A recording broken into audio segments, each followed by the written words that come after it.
వెనకట మంచి తిండి తిని సోకైన తిండి తిని ఏనుగంత బలం ఉండేటోళ్ళు. ఇక ఇప్పుడు అంత కల్తీ తిండి ఏడ చూసినా కల్తీ తిండి కల్తీ కల్తీ కల్తీ అయిపోయిందిలా. ఇక మరి గా హోటల్లో బిర్యానీ ఫేమస్, గీ హోటల్లో గది ఫేమస్ అనుకుంటా తీరొక్క రుసులకు మరిగిపోయారు జనాలు.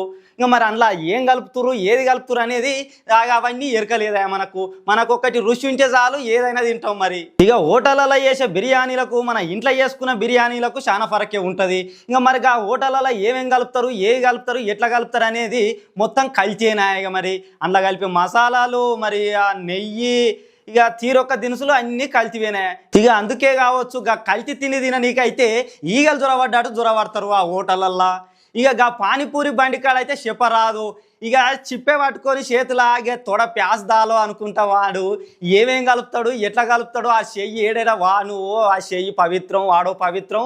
ఇంకా మోరి కాలువ పోంటే వాడు పెట్టుకుంటాడు. వాడు ఇండ్ల కలప చేయి తీసుకొచ్చి ఇక తొడ ప్యాస్ దాలో అని ఆమె ఇట్లా చిప్ప పెట్టుకోగానే ఆడ పెడతాడు. ఇక అదొక తీరొక్క అబ్బబ్బబ్బబ్బబ్బబ్బ ఏం జనాలయా. ఇక ఈ హోటళ్ళలో పోయి కల్తీ పదార్థాలు సరఫరా చేసుకునేటోళ్ళనైతే గాల స్థావరాలను నిన్న పోలీసు వాళ్ళు అయితే పట్టుకున్నారులా.